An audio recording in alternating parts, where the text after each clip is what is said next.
Hi there, I'm with my old colleague and sparring partner and mate and associate with the Networking Institute, Dr. Martin Russell. And Martin and I have worked for, I don't know how many years it is now, maybe certainly over 10 years. And I think we've been involved with something like 30 countries, cities, regions, in terms of them engaging with their diaspora. Now, Martin has some real pedigree in this space. He's a PhD from the Clinton Institute in UCD, University College Dublin. His thesis was on the role of the diaspora in the Northern Ireland peace process. And I thought I'd start our conversation there. And maybe first of all, Martin, why did you choose that topic for your thesis in your PhD? Yeah, look, there's first of all, thank you for hosting the conversation. But a couple of personal reasons, and I suppose one kind of more interestingly for maybe the audience at home. A couple of the personal reasons was I grew up on the island at the other end of the island, so it was something that I had lived with, but never really grabbed my attention maybe to the prominence, the people that were geographically closer to it. Another reason why I chose it, there's two realities in life. People move and people fight. So you'll never be out of a job if you have a bit of expertise and knowledge on the issues of diaspora and conflict transformation. But look, more seriously, what was really interesting to me, and I was quite young coming through learning about it and living about it and living through it, the really interesting aspect to me was that role of people that had left the island and had got involved in it.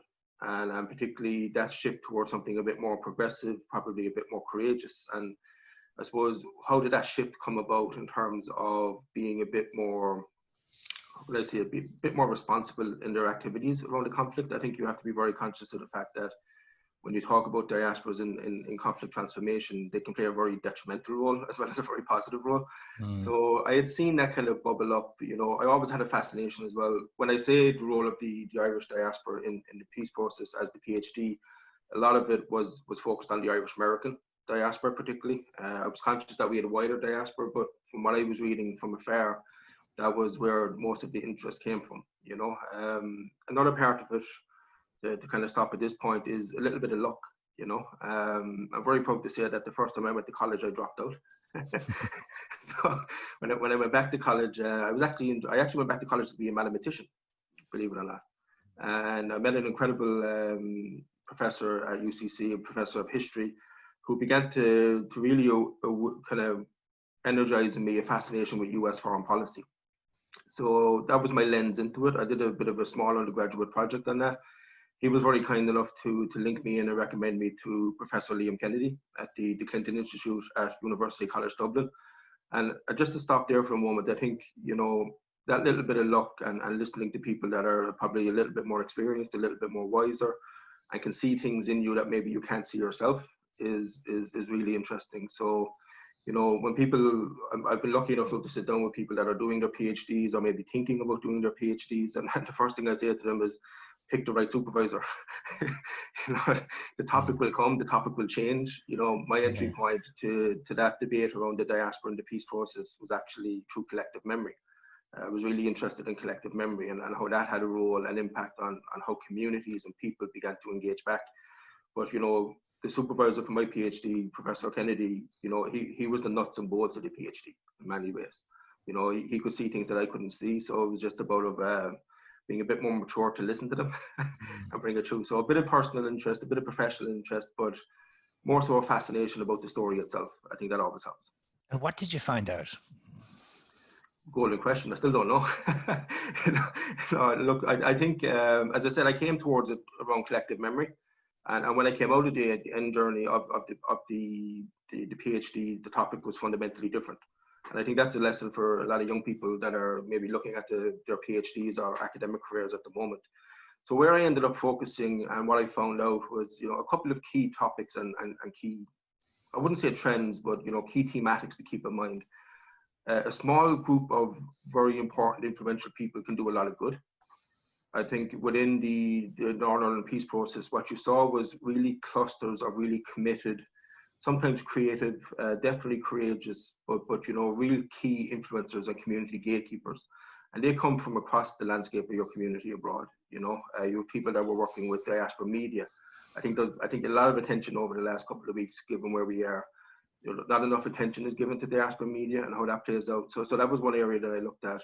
The big one for me, which really fascinated me, was diaspora financial networks. And this comes back to the good and the bad of the role of diaspora in peace building and conflict transformation.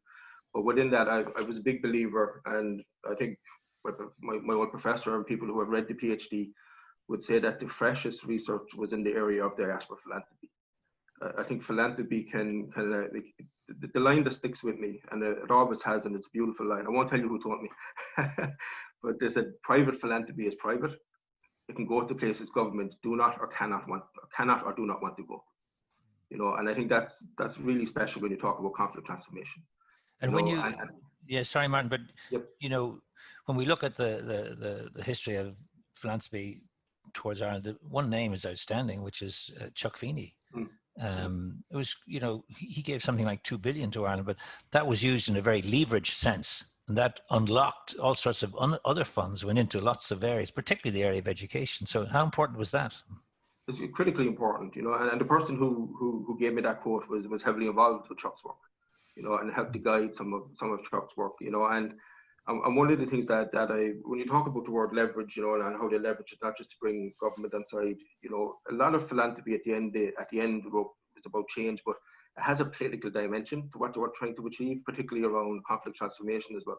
So I think the story of Irish diaspora philanthropy has been told incredibly well by the organizations and the people that have done it. And I think that's really important, that we can continue to build the philanthropic sector from the Irish diaspora.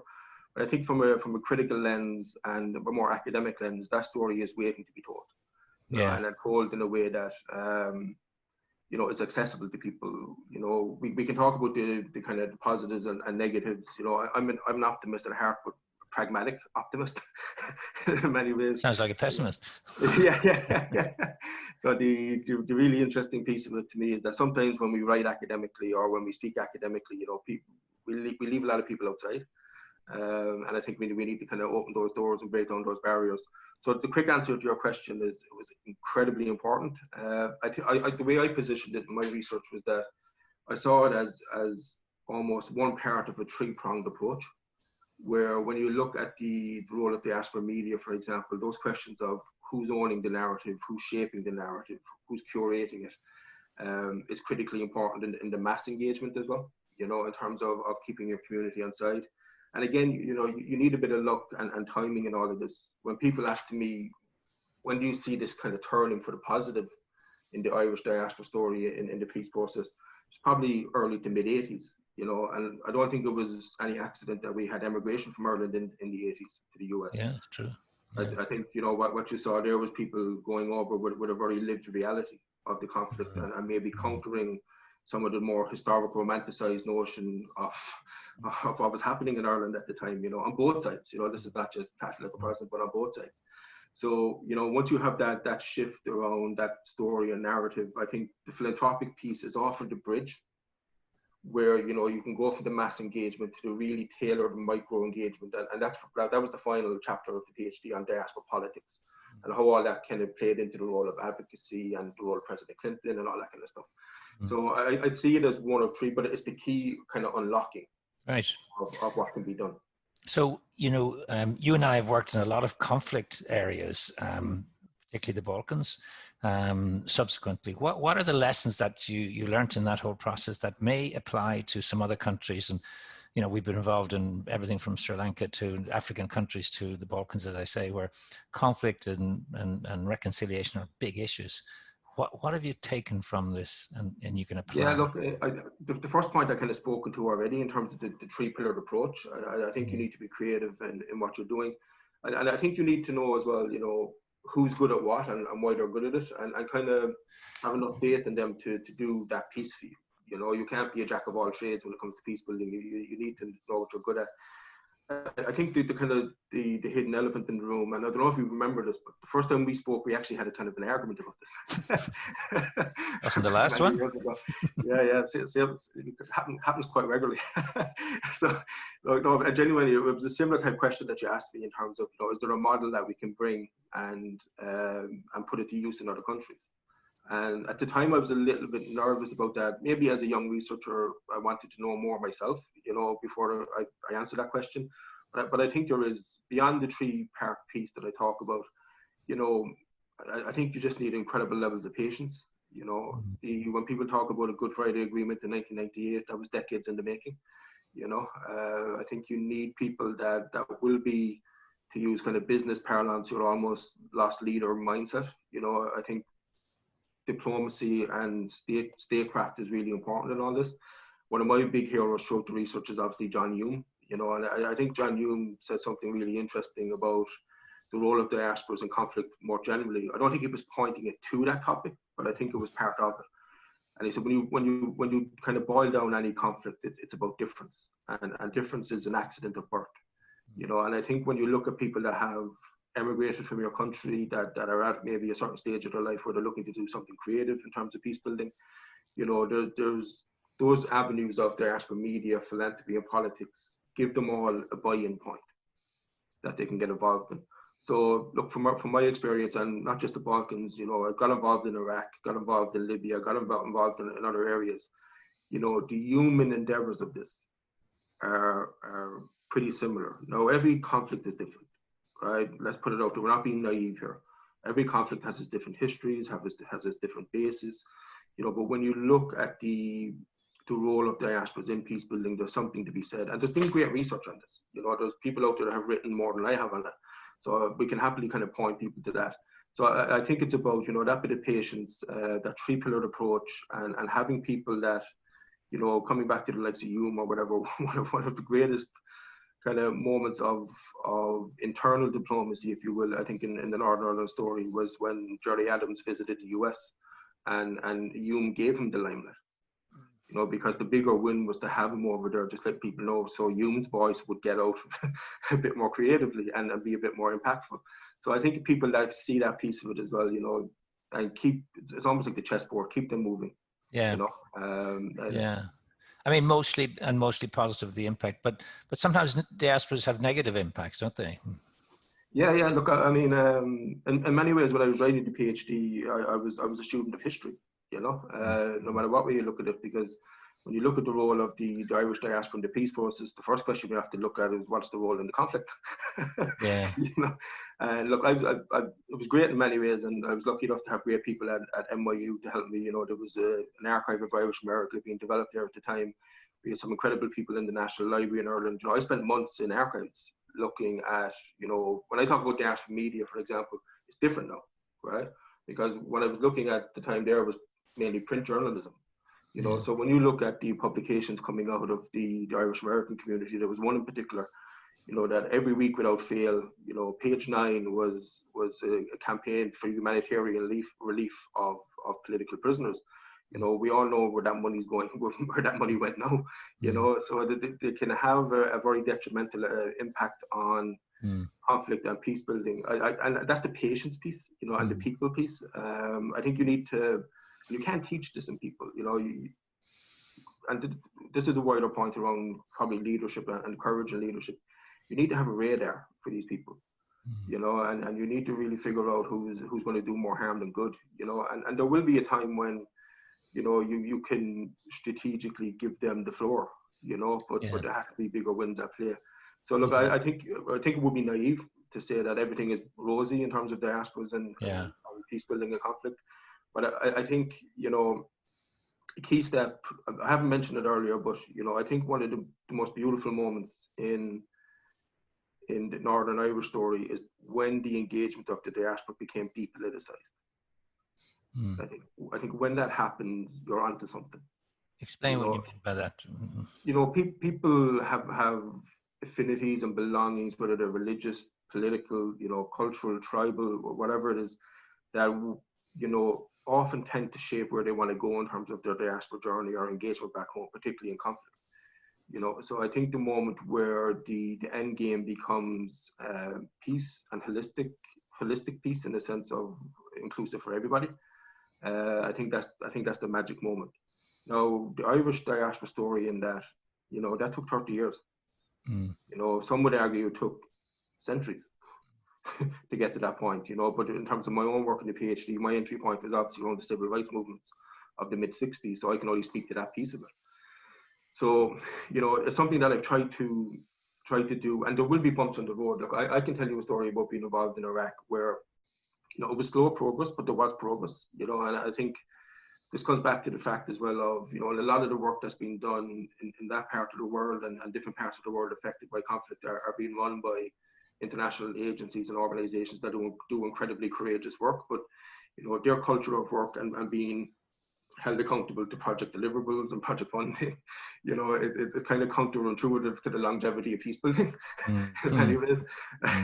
You know, so what I saw there, for example, was, you know, we were working with the central government and the Kurdish representatives, and it was one political moment in the not too distant past where, you know, even simple things like sitting down and having a meal together, you know, we were getting there at that stage, and with that political announcement, that stopped. You know, and that happened overnight.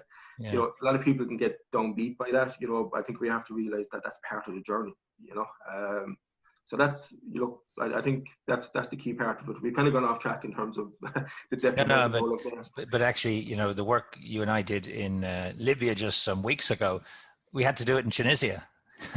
we couldn't even go to Libya.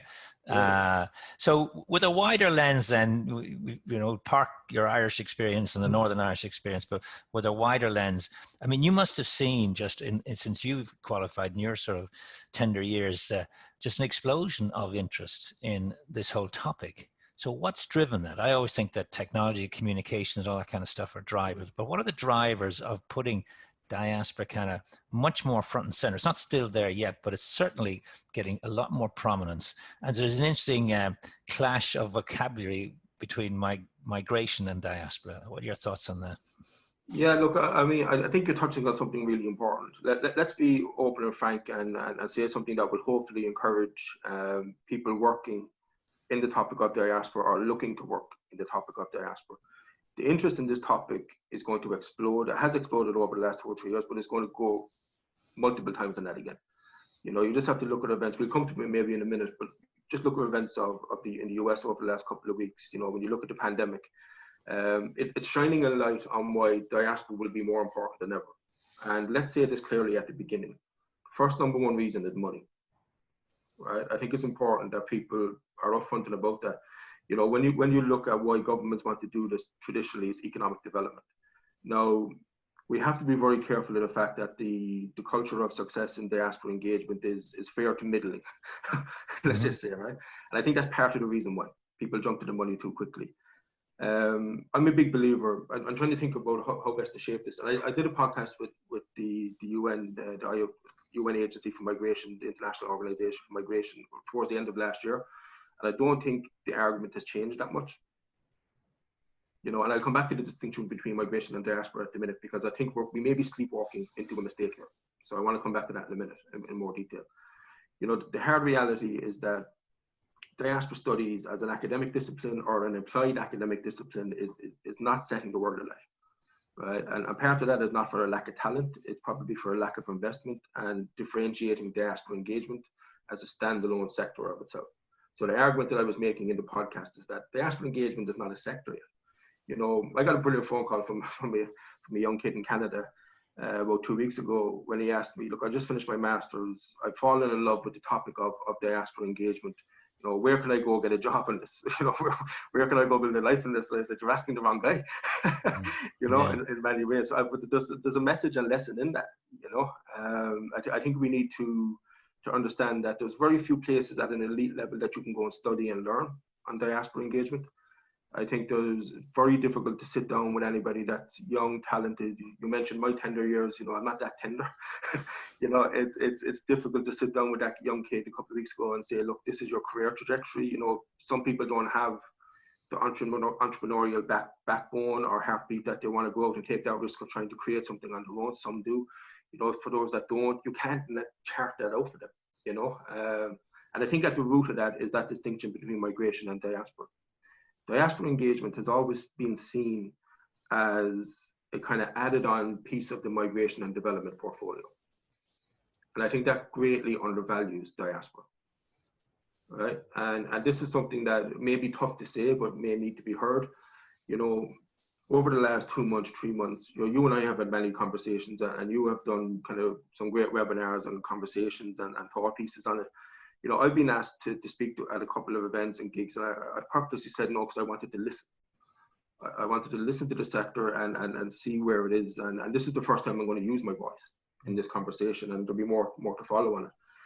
You know, and it broke my heart in many ways, because a lot of the gatherings, we've been having those conversations 10 years ago. You know, and that's not a slight on the people that are working in the sector. I think that's what they've been brought up to know and being trained in, you know. So look, yesterday, for example, was the International Day of Family Remittances. You know, and I listened to 4 or 5 hours of kind of really great people that I admire and respect. But, you know, is the quality of the discussion and ideas progressing to where it needs to be? Probably not, if we're being frank with ourselves, you know. So I think my biggest, or I suppose my biggest passion and optimism is that this may be a moment. I've been using the frame purposely over the last couple of weeks, that this is a diaspora moment, right? Because of the economic recovery that's going to have to come on stream, because of the issues of social, racial, injustice and equality and all those movements. You know, diaspora is going to be popping up in so many different rooms and different conversations. But what we need is a couple of lighthouse organizations and a couple of lighthouse voices that can actually separate diaspora from migration and push diaspora as a standalone endeavor. Now, the boring reality of this is that part of that is definitional, right? You talk about the growth of the sector and interest. A lot of people go back to numbers. I think that the most recent projections are 272 to 275 million migrants in the world. Diaspora at a definitional base is actually much broader than migration. So the number of people who can or may identify as a member of the diaspora is much greater than that, right? Because you're talking about kids and generations and everything like that. You know, so ironically, diaspora could be a much more powerful way of looking at the world and migration. You know, so when people talk about the numbers in migration, they talk about 200 million, they talk about remittances. You know, what I'd love to do is host a diaspora conference where we ban the words migration and remittances and see what we come up with. You know, that's actually on that point, Martin. You know, why is it that there seems to be so little collaboration in a non-competitive industry? You would have thought that there would be lots of conferences and lots of countries coming together and sharing it. It seems to me everybody kind of works a little bit in a silo in this space. Yeah, it's difficult, you know, and I suppose one of the things that we've strived to do, when I say we, I mean you and I, over the years, is to build that global network of people that are working in it, you know. And I think part of the system is set up because of that, right? You know, you have a couple of key, really important players that, you know, have done incredibly important work in being those kind of convening areas and spaces, but, you know, they also hold the purse strings for a lot of the organizations that are working in the space. So there's a bit of hierarchy within that and a bit of agency within that we need to look at. I think, you know, you use the word non-competitive. I don't know if many people realize that it is, you know, and it might be just an educational piece of where it's going, you know. And look, we were involved in it many years ago. You know, I think it should be happening every year, to be frank. You know, you had the Global Diaspora Forum, we had the European strand in the early 2010s, but they kind of go up with a whimper, you know, because what you have is what you can do in diaspora engagement in Lesotho, for example, is fundamentally different to what you can do in Ireland. So where I would see the opportunity is for countries like Ireland, like India, other countries that do this really well, you know, to step up to that leadership plate and be those conveners, you know, and help out the organizations that have pushed it to where it is, but kind of emerge into that stepping stone. I mean, India do this, you know, gigantic Pravasi Bharatiya Diva every January, and, you know, seem to be doing a very powerful job with their own network and diaspora. Is one of that issues, diaspora versus migration, etc. Is it a problem we have with the media, in that, you know, the stories aren't told? The media seem to have a view on this stuff. You mention those words and it conjures up images of, you know, little babies on a beach in Turkey, or, you know, Calais jungle, or, you know, caravans moving up through Central America. I mean, the imagery and the sort of word association of those two topics is not very positive. Yeah, look, completely buy into that. And look, we have a line that we use now, you know, it got a bit of traction when we put it out in the UN piece, you know, is that migration is the language of borders and identity, but diaspora is the language of affinity and belonging. Yeah. You know, and there's a little, you know, I'm quite nervous at the moment, to be frank, right? And one of my nervousness is coming from listening to events like yesterday and over the last couple of months, that people use the word migration and diaspora interchangeably. Yeah. That is incredibly naive to do. You know, and that's not coming from people. Another part of the reason why I'm nervous, and this might be, you know, the young rebel in me in many ways, is, you know, the average age of people speaking on these events as well is quite senior, and they're in quite senior positions. So the question is, how do you actually change that mindset? So, because the way I like to look at it is that migration and diaspora are like first cousins, related but different. You know, what you can do with them is different. You know, the way you look at them is different. And I spoke to this in the UN podcast as well, in the sense of, you know, if you ask anybody to close their eyes and you say the word migration, it's all the imagery that you spoke about. When you ask somebody to close their eyes and you say the word diaspora, it'll probably be blank for a lot of people because they don't know what it means. They kind of have a general sense that it's related to migration, but, you know, that we don't not quite really sure what it means. And I think that's the great power of diaspora engagement, and that's the optimist in me. You know, I think if we really do this well enough, and we tell the right type of stories, and we design, you know, a lot of the work today, we might come to it in a moment, has been around policies and strategies. You know, my big realization, if you look at the stories around diaspora and COVID, you know, and there's been a lot of positivity about migration and COVID as well. It's a shame that it took a pandemic for it to come out. Yeah. In many ways, my great optimism is not just the policies and the programs that we do, it's the stories. You know, when you begin to capture those stories and you tell them, people, you change their minds, you know, and this comes back to my rooting in the PhD on diaspora media. You know, who's creating that story? Who's curating it? And the big hidden, you touched on it earlier, we didn't really speak to it, is communications and technology in this. So why is this important? One of my favorite books on diaspora engagement is from Gabriel Scheffer. And he talks about, the title of the book is Diaspora Politics at Home Abroad. You know, never mind the first two words of that title, the final three words about at home abroad has never been more easily done now with technology and communications. So there's great power there. You know, there's great opportunity, there's great power, and there's great power to, again, as I say, unlock that more positive view of migration through diaspora. You know, but that's, you know, we have to stand up for governments then, and we have to stand up for the organizations that are working with governments in that space. You know, they're not, that's not your job. You know? Yeah, but Martin, you know, if you think in terms of those three legs on the stool, in terms of, you know, government, and government seems to be increasingly kind of intrigued by the topic, you know, the non-profit sector, so you have a huge mosaic of diaspora organizations all around the world, very often quite poorly funded and lots of issues there, but a lot of enthusiasm, a lot of sense of belonging. And then the third leg of the stool is the corporate sector. And my sense is that we failed to engage the corporate sector in this topic. What's your thoughts on that? Yeah, no, I think it's depending on how we frame diaspora and how we speak about it. I think that's changing in front of our eyes at the moment. I mean, maybe we can speak to that later. I think historically we have failed. I think part of the reason there is first of all, you know, let's be frank and honest, for the corporate sector, you know, their primary focus historically has been on bottom line. You know, and figuring out how the topics that you engage with have a positive or negative impact on the bottom line. Now, there's a whole reframing of capitalism that we talk about quite a bit around where the shift from servicing the shareholder to the stakeholder is happening quite a bit. I think when I talk about it changing in front of our eyes, you know, you just look at what's happening in the US over the last couple of weeks and months. Corporate philanthropy, and I think there's really important piece when you talk about the corporates, that's a big word. You know, when you talk about engaging the corporate world, that's big terminology. I think, you know, historically it would have fallen under corporate social responsibility. I think corporate social responsibility itself as a practice and as a concept is being challenged like never before. They're now beginning to look more strategically in terms of corporate philanthropy and how people think and view their companies, and how, most importantly, not just people that are consumers or shareholders, but their staff. You know, so I think what you're going to see, and we've been quietly pushing it for the last couple of years, but we probably didn't push it hard enough, was the issue of diaspora in topics of diversity and inclusivity. I think, you know, if you look at the US again over the last couple of weeks, I don't want to be US centric, but that's where a lot of my attention and focus has been in terms of my work.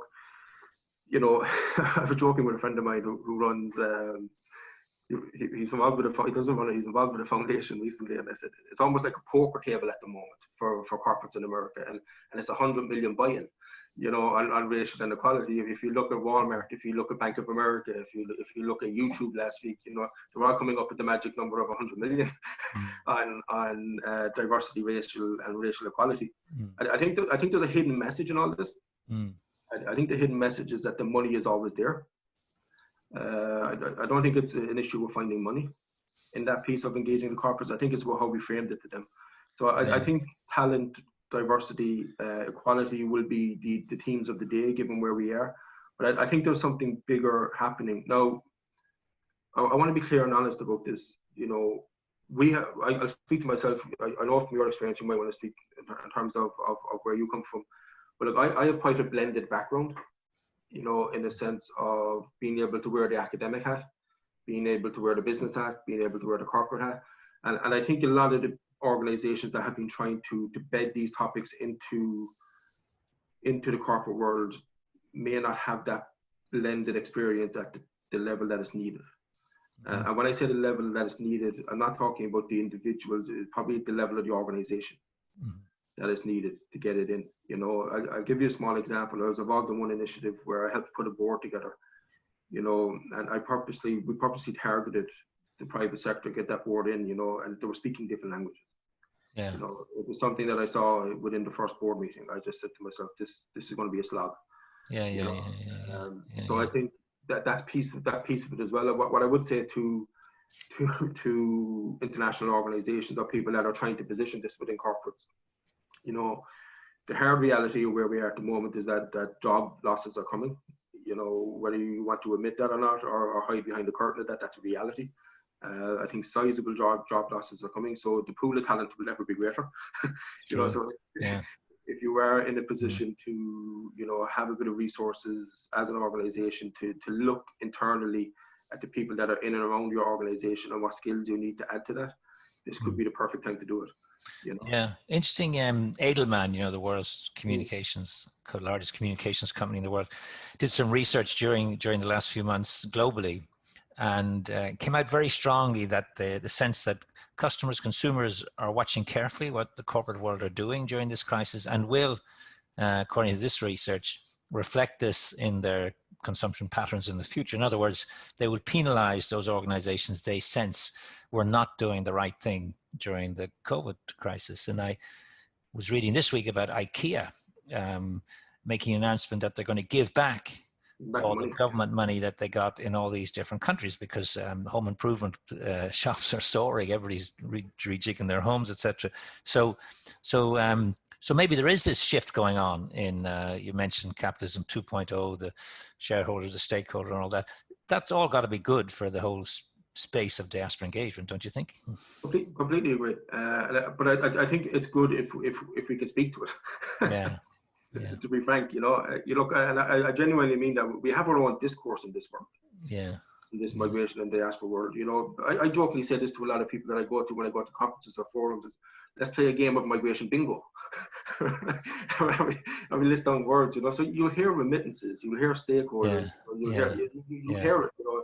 And the hard reality, I thought it was a brilliant idea actually. It was years ago when there was a very short fellowship at the United Nations University in Maastricht, run by incredible people. And the first thing they have on their website is a jargon buster. Oh, right. Yeah. Clever, you know, clever. Yeah. But I think you're right. But I think we need to speak to it. And I think we need to learn about it in terms of that movement. You know, when you talk about that shift, you know, that was always coming.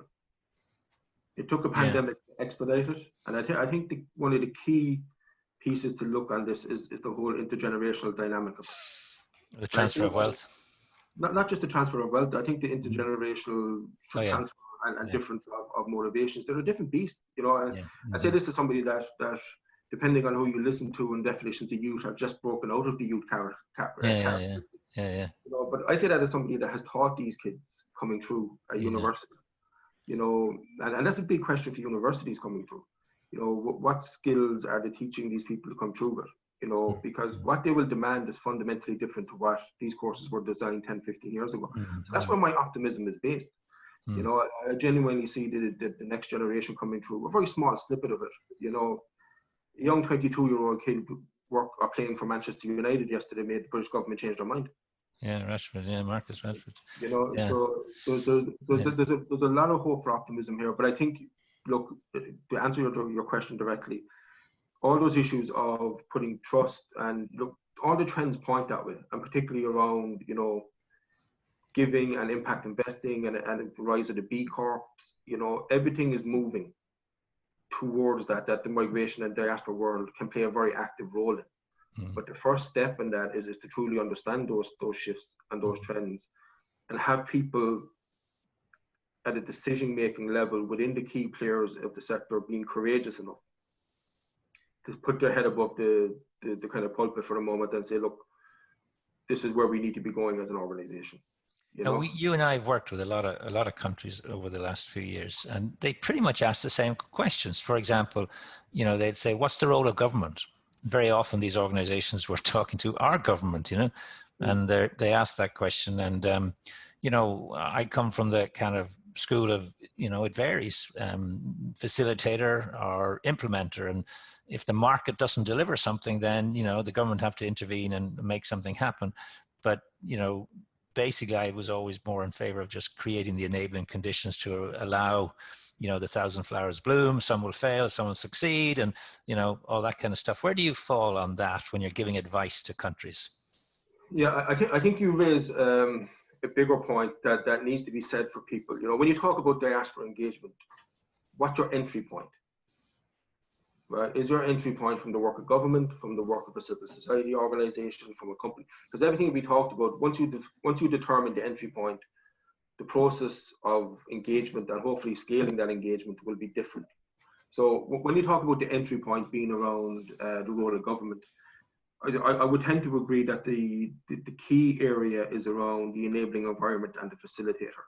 You know, I'm a big believer in listening to people more intelligent than you are. Yeah. You know, and there was another great academic in Ireland years ago who really kind of began this at you know, in many ways, Professor Mark Boyle out of Maynooth, who I know you know. He had a great line one day where he said, you know, the role of diaspora policies or strategies or the government is to be light in touch. You know, and that's a really clever way of looking at it. You know, so I think that's where you are. And I think the beauty of it, if you can get a government to buy into that perspective, is that it makes it much more achievable, ironically enough, in terms of what you want to achieve. Because a lot of our work has been around designing policies and strategies, and diaspora policies are only emerging. So they're not an exact science. Right? There'll be successes, there'll be failures, there'll be bumps on the road. But I genuinely see it as kind of being able to only look at 3 to 4 key areas at the moment. Right. And the first area is internally, within the government. You know, how is this going to work? Because when you talk about the role of government in diaspora engagement, it tends to cut across 10, 15 different ministries, you know, whether that's the Ministry of Trade and Tourism, you know, whether it's Ministry of Land, Foreign Affairs, Home Affairs, you know, so that's a big question. How do you make this peacefully coexist, you know, at a governance level? And what is the role of the diaspora in the leadership piece of that? I think then you have to look at quick wins, soft wins, and you begin to look at areas of culture, next generation engagement, and creating the enabling environment for that. Then you begin to look at, you know, governments are economically focused and probably rightly so in many developing countries. Then you have to look at, you know, what is that infrastructural piece looking like there, you know, at a policy level. And the fourth one, I think we might come to it later, something that I know 2 of us are big believers in, you know, how do you support your diaspora? Yeah, I mean, my next question was actually, you know, the diasporas often say, look, the only time we get contacted by our home countries when they're looking for money. They're looking, the government wants something, or the universities want something, or companies want something. And this notion of maybe thinking in terms of what you can do for your diaspora before you ask them to do anything for you. Are you seeing more of that? Yeah, look, I think, and that's why I'm positive and optimistic. You know, you may have seen it last night. I put out the piece about India. Yeah, you know, it's a really interesting interview. Fantastic piece. Yeah. The word remittances, the word investment wasn't mentioned once. You know, no, they were looking after their own. Yeah. You know, and part of it was, you know, people are dying at the minute. You know, And what I mentioned earlier, we might be sleepwalking into a mistake. I think that's part of what you're speaking to there. You know, because of where the world is and because where countries are, diasporas are going to be seen as the kind of the divine solution here. You know? No, it won't be, yeah. But what about the notion of nation versus state? I mean, I think what you're seeing is states, seeing that their influence and involvement is greater than the lines on a map. It's this whole notion of a global notion, and I think Ireland's quite strong in that space. Do you think there's legs on that approach?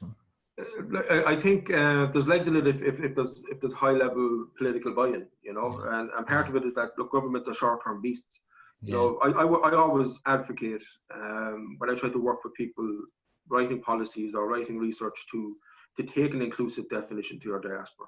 Some of the greatest stories I have from diasporas bringing impact to a country, those people were not born in that country. Sure, like Chuck Feeney. Yep. So why would you want to exclude them? I think that's a very simple answer to that. I know that might sound, but I think that's proof is in the pudding. And I think it's related, to be frank, to that migration diaspora piece, and that's why I always stand up for separating the two. Yeah. Because if you bring the migration piece more actively into the diaspora definition, the lines on the map mindset comes back in. Yeah. I also think, I was listening to an old interview, I tend to do that, with Peter O'Toole, and he was being asked about what Irishness meant to him. But he's an English-born, English-educated person, but he said it meant everything to him, and yet he had really no direct connection to the place. So I think it comes back to that notion of a sense of belonging, which I suspect is an area that's maybe not got as much prominence in research as it may be due. I think that can be an intergenerational, dimension. Because I worked with the Ireland Funds for a long time in the US, and some of the most passionate people are third and fourth generation. But it was part of their kind of eco-culture. It was part of who they were, what they stood for, a set of values. And you're absolutely right. If you narrow this whole thing down to just exclusively people born, in fact, it's an extraordinary statistic, but there's only 140,000 plus Irish-born people live in the United States, and there's 30-odd million who have some sort of Irish connection. So I agree with you on that. So how do you see that playing out? Yeah, look, I think we have to fight for it. Yeah. First and foremost, we have to use our voice to do, and I take that responsibility quite seriously. There's a great young consultant or researcher coming up, Locks and Harley, and he had a line to me a couple of weeks ago, and I gave out to him about it. He says, "You're known as the diaspora guy." I said, "That's fatal for me. I'm done." Killer. But look, I want to use that voice for good. So a lot of these webinars that I've been kind of dialing into, I have been poking the bear a little bit. I'm aware I'm doing it. Yeah. And part of it, that's part of the piece that you talked about. Yeah.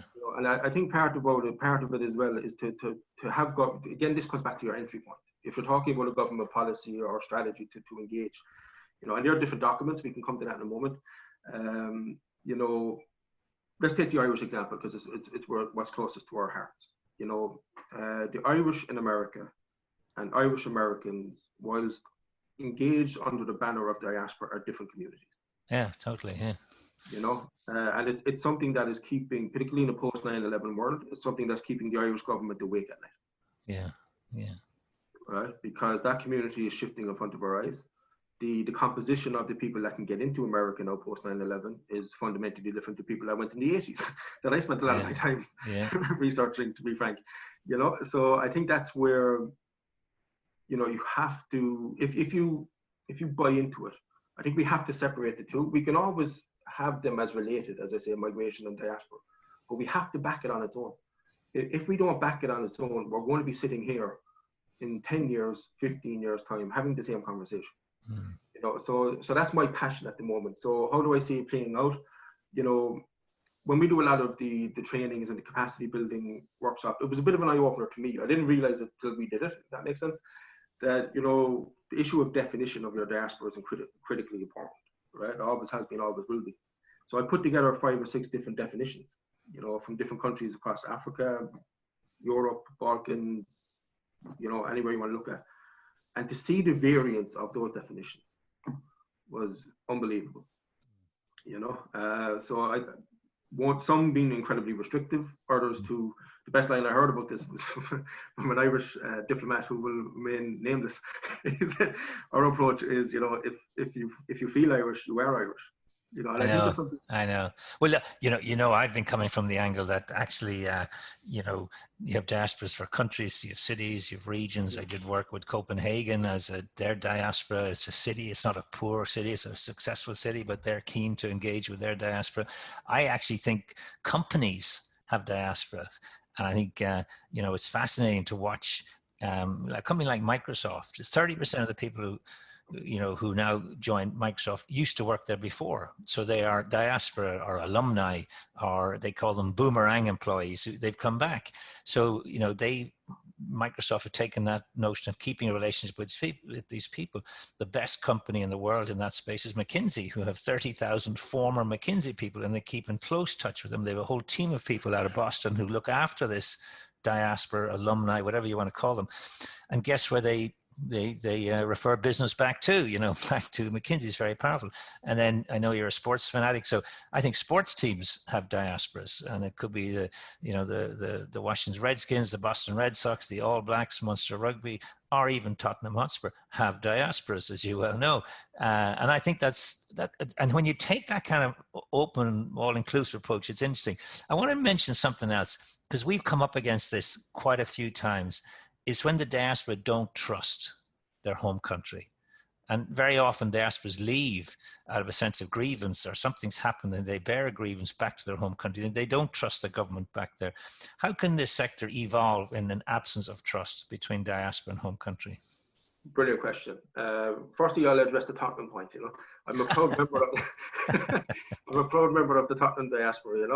Yes. Football's back on Friday. I'm happy. Well, it's back tonight, but real football's back Friday. Yeah, good, happy man. No, look, I think you're touching on something really important, and this is where my nervousness is at the moment. I think diaspora is getting a light shone on it that is incredibly good and enriching for the wider movement of diaspora engagement. Mm.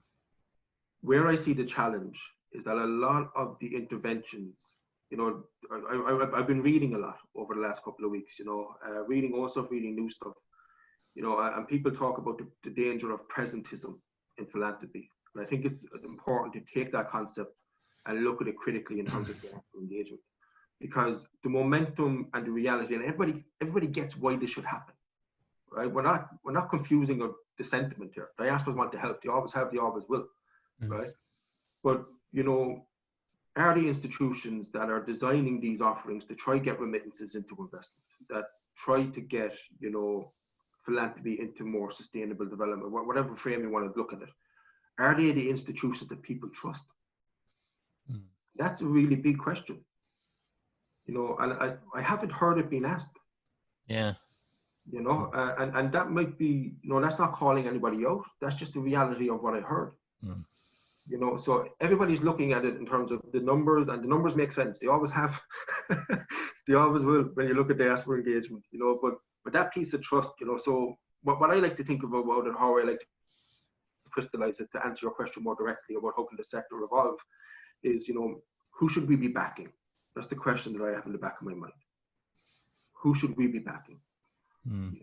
And I'm leaning towards, if the role of government is facilitator and the role of international organizations and agencies is to convene, then the people we have to back is probably the nonprofit sector. Mm-hmm. Mm-hmm. So when people ask me about who really inspires me in the diaspora world, I talk about the Almas Nagashes of the world, of the African Diaspora Network. I talk about the Ronit Avenues of the world, who's using diaspora to look at the future of talent. I talk about the Melek Pulakonaks of the world in Turkey. These are people that are not working for the UN. These are not people that are working for banks.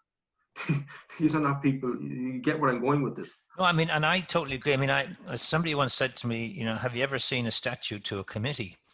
And, generally it's inspiring leaders. It's people who have a passion and a vision. Martin Luther King said, I have a dream. He didn't say I have a strategic plan.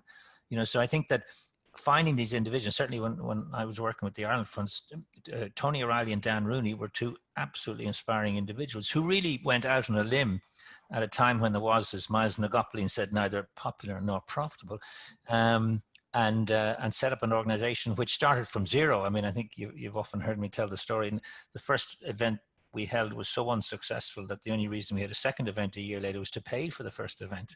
But that's hundreds and hundreds of millions of dollars ago. And I love the concept that nobody started a large company. I mean, Steve Jobs started, in a garage, and you just look at all these characters who started. And very often these people, incidentally, are migrants or the children of migrants. They're the great starters of business, as we know. So I think you're absolutely right. So looking at, so we've looked at government, we've looked at trust, we've looked at funding and supporting the non-profit space. What are the other elements that you advise countries that they've got to really prioritize? Is it developing policy, having strategies, and making sure there's funding? Yeah, look, I don't know if you want to speak to it now or you want to speak to it in a few moments about that almost crystal ball, about where we go, but sure. Maybe we come to that in a moment. But yeah. I think, the first thing we say to the government, we thank them for taking the topic and beginning. Yeah. I think it's important that they do that. I think it's important that you have high-level political support. The beautiful line from the India story that I read yesterday is that, we attach the utmost significance to the topic. Yes, yeah. This is not rocket science. Yeah, yeah. So what I would say is, the key piece of this is, and most governments, particularly in the developing world, feel like they can't do this because it costs them money. But giving your diaspora your attention does not just mean money. So when we talk about diaspora engagement, the first thing I say to them is, how are you going to support them? And I think that's important from a government perspective. More broadly in the sector, I want to come back to the point about nonprofits. Right. Yeah. Right. The culture, there's been organizations that have done this and have put money towards it. And we haven't set the world alight. And I think it's about important setting the criteria about the type of nonprofits we want to back. Because for every diaspora, there's 1,000 diaspora organizations. Oh, sure. And they all fight. Yeah. Exactly. And when it comes back to the point of, letting 1,000 flowers bloom, some flowers will go up bigger. And I think it's important about really figuring that piece out for you as well. And I say that to back up the donors that have done that. They have spent a lot of money on it, particularly in the UK, ironically enough, which is getting a lot of bad news on immigration. They have spent money on this topic. So I think that piece of it is critically important. I think we have to let people know, I'm a big believer in this in business and in your personal life, professional life, however you want to do events. Be really good at wanting and earn the right to grow that way. A lot of diaspora organizations try to be everything to everyone. And, you need to really know what you're set up to do. So I think that's part of it. I don't know if that answered your question, but I think it's... But is an issue a problem? Not that, when we look at these extraordinary figures for, say, remittances, which could be, given all the informal amounts of money, could be $1 trillion a year or whatever, that everybody sort of thinks the remittances are going to India, they're going to Nigeria, they're going to wherever. But actually, they're not going to countries. They're going to families. And that's where the trust is. And that's where the kith and kinship is. Not necessarily to a government or a state or an organization, but it's actually to family members, and that's where the bond is. And I think a lot of people don't realize the subtlety of, and it's a subtle but significant difference. No, look, I think you're touching on something really important, and I think that's why, I gave it a bit of a bad rep in terms of the quality of discussion, but that's why, these recognizing family remittances are important. You'll see it. We've seen it in the last couple of weeks. We'll see it again and again. We'll see call to actions. I prefer to remove the first two words and just act. Yeah. Right. So that will have to come. And the quality, I think where we are is, I've been using a line, and it might be unfair, but I'm saying it to see who reacts. Just to be quite honest, it's a little test of the market, and where my nervousness is at the moment is that a lot of people and a lot of organizations are talking at diasporas. They're not talking with them. Right. Yeah. Very different. Yeah. Very, very different. Yeah. And when you go to talk with your diasporas, all the subtleties that you talk about will come out. Yeah. And don't you think that, you know, a lot of people get it wrong. They seem to think that diaspora is a sort of a gold mine, and all you have to do is show up and make the case, and people are going to start funneling money. But it's really tough and hard business. I mean, I learned that the hard way myself, and I used to meet these organizations would come over to Boston where I was based, and they'd basically come over on a Monday and think they'd fly home on Friday and have solved all their fine. And, you know, they didn't like it when I said, look, this is a 3 to 5 year game you're in. It's going to cost you money up front, and it's going to cost you time, commitment, and you have to build long-term sustainable relationships. Didn't really want to hear any of that stuff. So, you know, there is a little bit of sort of quite simplistic thinking about the potential of diaspora when in fact it's tough, don't you think? Yeah, look, I think, as I said, the numbers make sense, but people don't often look behind the numbers. This is a people business. It's not a statistical one. You know, I think what you're touching on there really importantly is, you know, if you want to come back to the work that we've historically done, you know, when I sit down with the government and we begin writing their first ever diaspora policy, I kind of throw it in there as a joke question, but it's a very serious question for me. Is it, how many diaspora policies do you want to write? Yeah, well, you know my line, there is no such thing as a Scottish diaspora. There's dozens of them. They're all different. They got different issues. They didn't like each other back in Scotland. Why should they like each other when they're over in Detroit? So there's another hidden point to the question that I'm asking. You know, it comes back to the idea that this diaspora is quite simplistic and the magic bullet. The first thing I say to a government that's beginning the diaspora engagement is that this is a 15 to 20 year play. Yeah. You know, so one of the answer that I would like to hear, I've heard it from 1 or 2 governments, which excites me, but, you know, this is just the beginning. This is the first. You know, so what you'll see in a lot of diaspora policies or strategies is to use a baseball parlance, they're swinging for the fences straight off the bat. You know, that doesn't tend to work. You got to go for singles. You know, you got to get to first base. Yeah. And I think that's part of where we're at, you know, and I think that comes back to the wider sector, you know, because we can talk about the remittances, we can talk about the numbers, and people get all excited and they go buzzy, you know, and we can do this, as achievable, you know, but success doesn't happen overnight. And, no. You know, and I think for the nonprofits as well, just to touch back on the nonprofits, you know, I think you're hinting at something really, maybe we'll talk to it in the conclusion, but, you know, everything we're talking about is not happening in isolation. Yeah. You know, there's a tendency in this sector. I can't speak to other sectors because I haven't been in and around it too much. I can speak to the ones that I've been involved in. You know, there's a tendency within the migration, diaspora, and development world to just keep going internally. You know, we'll have the same type of conversations. One of the things I've realized over the last kind of 2 to 3 weeks or 2 to 3 months is that we're just talking to each other all the time. Yeah. You know, but not the people just like us. You know, the bigger question is who's not in the room. Yeah. You know? So I think that's a big challenge. I think I mean, we've got 10 minutes left, and I want to talk about 2 themes and then any concluding comments. The first theme is just, you know, what has Ireland got to offer the world in this space, if anything? And secondly, you know, I'd love you to look into your crystal ball, with your optimistic hat on, because that's what we are, and say, you know, give me the shape of this whole sector 5 years from now, and how we need to get from here to there. But firstly, that notion of, because we've been involved, and I think a lot of people come to us because we're involved with Ireland, and they look at Ireland. Perception is that Ireland has, you know, done well in this space and has something to offer the world. I would tend to agree with that. You know, we've learned a lot of the failures and think why things don't work in this space. And we've had, as you know, some dramatic failures, but we've also plugged away at this for a long time. It's part of our constitution. It's part of our governmental policy. We have a minister, we have an immigrant support program. It's, you know, it's pretty much front and center.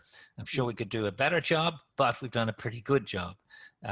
So would that be your thinking? And then if so, what can we do to take this?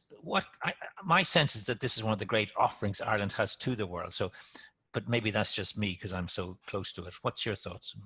Yeah, look, I think Ireland has an incredibly powerful story to share in this.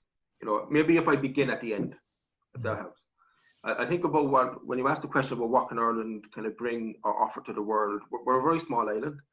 You know, we're an island off the edge of Europe. one of our greatest assets, and I've heard you speak about this over the last couple of weeks, is the notion of soft power and how people view the country and you know, all that side of it. We're now in the age with communications and technology of smart power, which is, you know, built on people-to-people power. You know, so we've kind of built that link between smart power, soft power, and the diaspora. I see it as a huge diplomatic capital for Ireland to be sharing with other countries. You know, we have an incredibly rich, and I'm incredibly proud of our track record in international development, for example. I think the linkages of diaspora and international development in the ministerial title has yet to be realized and actualized. I think we can share this story with every country that we work with. That's a call to action. I don't like call to action, I prefer to act, as I said. You know, I would be encouraging Irish Aid to act and put this front and center of their endeavors. You know, you and I get a lot of phone calls, a lot of emails, a lot of texts. You know, they should be going to Irish Aid in many ways. Yeah. So, They got more money than we have. yeah, that's true. You know, so I think so that I think that's where we should go and where we can go quite creatively and quite meaningfully with people that we work with globally. I think it's important given where the world is geopolitically. That's what I meant in terms of this is not happening in isolation. I think there's geopolitical players at play that we need to do this, to be frank. So in terms of the Irish model and why people come to us, without question, the proudest policy instrument that I see in the Irish diaspora engagement portfolio is the Emigrant Support Programme. And that's been set up to support the vulnerable members of our Irish. Pretty unique as well, isn't it? Very unique. And if you think back to where the world was 3 months ago, 4 months ago, whenever you think this pandemic came into play, the governments that had done that piece were much better equipped to help their people abroad. In India came to the game a little bit later than us, but they had it. So that's why when you read about what they've done, that's why they were able to do it. You know, so we talk about engaging the successful, which is critically important for everything: economic development, cultural promotion, tourism, all that kind of stuff. Supporting the vulnerable should never, ever be forgotten, particularly if your entry point is a government. Your first duty is to look after your people abroad, right? And that's where, again, this is all interconnected. That's where the definitional issue makes governments nervous and all that kind of stuff. So I think that blend of what we've done, we have an incredibly rich public-private model, where, you know, the government do that convening piece, do the enabling environment piece, and know when to step back, you know, and know when to step away as well. I think you're honest and open that we had failures. We've had some rip-roaring failures, but that's okay. You know, if you don't do it, you'll never know. Try again, fail again, better. Yeah. So I would be, you know, I'm incredibly proud to, first of all, be Irish. I'm incredibly proud of what we do in this area. I think we sometimes have a confidence issue that, you know, we have a little bit of a nervousness about pushing that forward. But if you were asking me where the great potential is for the Irish diaspora engagement and for Ireland and diaspora engagement, they're very different things. I think for the Irish diaspora engagement, where we are as a country, what will grab the government's attention is to really look at the economic, cultural, philosophical and diplomatic case for diaspora engagement and put something meaningful together on that. Right. And if you're asking me about Ireland and diaspora engagement, I think it's the actualization of what the ministerial title says. And it's I think, Minister of State with responsibility for diaspora and international development. The key word in that title is "and." Yeah. So I was going to use the expression "a lot done, more to do," but then I thought, no, that sort of rings a bell somewhere. But you know what I mean. Okay, and the final question then, you know, which is the gold dust question, looking into your crystal ball and reflecting on the trajectory that you alluded to earlier about the last 2 years has been an explosion. I mean, where's it all going to go? What are going to be the drivers, and what could be a really great outcome? Yeah, look, I want to begin by just letting people know that are listening to this. I am optimistic about this. Yeah. You know, I'm actually, I'm quietly confident, believe it or not, on the future of diaspora engagement. You know, and we'll be very small pieces of that jigsaw, by the way. You know, so my crystal ball, I'll speak to 2 or 3 key points, depending on the entry point that I spoke about earlier. Right? I think if you're looking at the role of government in diaspora engagement, I think the Irish government may have stumbled upon this by accident. Right.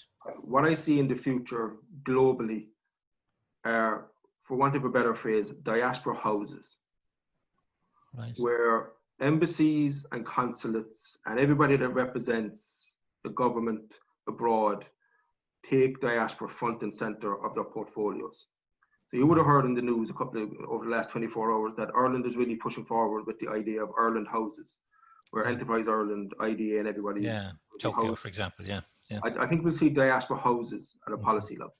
You know, and what I mean by that's more of a conceptual idea that, you know, diaspora at a policy engagement level is going to explode. It's going to be really interesting. So I think that's the crystal ball. I think at a basic level of numbers of policies, numbers of initiatives, going to grow exponentially. That Ireland House thing, sorry to interrupt, but I mean, you look at the Goethe Institute, you look at Alliance Française, you look at the British Council, and you look at Confucius Institutes, you look at the, you know, the Italian and the Spanish, use that culture and use that as a medium to really promote their soft power. We haven't really institutionalized that from an Irish point of view. No, we haven't. And look, if you look at, you know, the criteria, I mentioned the immigrant support program, you know, the categorization, when I spoke earlier about, you know, criteria of nonprofits and all that kind of stuff, that's led by that work. You know, I was delighted to be part of a research team that looked at that after 10 years. And one of the areas that they focus on is culture. You know, I mean, you talk about soft power, you talk about smart power, you talk about diaspora engagement. You know, people tend to give back from a diaspora because they enjoy it, whether it's through culture, whether it's through their kids, whatever it is. You know, because they care. You know, I've no doubt if you sat down with the majority of your diaspora and started rattling off numbers from remittances and migration, they'd be bored quite quickly. So look, I think Ireland hasn't. I think we've done it organically, or not in a structured way. You know, and if you look at some of the great successes of the river dances of the world and all that kind of stuff, that was the light bulb moment. In many ways, you know. So I think at a policy level, that cultural piece is going to be critically important, and that will come. And I think policies and everything that goes with that will come. So we'll see more countries, and that will be out of necessity, by the way. Let's be frank. That will be out of necessity, economic recovery, given where we are. If you're looking at the lens of the corporate world, for example, I think the last couple of weeks have proven it. You know, what you will see there is 2 or 3 key thematics approach. I think talent will be one of them. It's always been there. In terms of global talent, I think what the big one will be around diversity and inclusivity. But the only way that can be achieved for diaspora engagement is that if we look outside the window. And what I mean by that is being brave enough to say, look, we kind of know our stuff around remittances, investment, everything like that. You know, what bigger is happening in the world? And where do we fit in that? You know, we're not a big enough area or topic to be leading that. So where do we fit? You know? Do you think you know, the diaspora engagement policies and strategies is something that particularly is of interest to smaller countries, because, you know, we can no longer rely on the major powers who are exiting multilateral commitments, who are building walls rather than bridges, and at the same time you had, you know, our Taoiseach Leo Varadkar putting forward this notion of a small island at the center of the world and doubling our international footprint. So opening embassies in New Zealand and Colombia and various different places. You know, is that something which is particular to smaller countries who don't have much hard power, and it is their way out? Yes and no. I think that's a discussion for another hour. Yes, it is a bit. It is a bit. Look, I think it's it goes back to the nation branding piece. You know, if you look at small countries that do the nation branding piece really well, it does work for them. You know, and a lot of those economies tend to be based on things like tourism. You know, tend to be based on economies such as that. So I wouldn't automatically link it to the lack of military might. What I would link it to is the shifting diplomacy of the 21st century.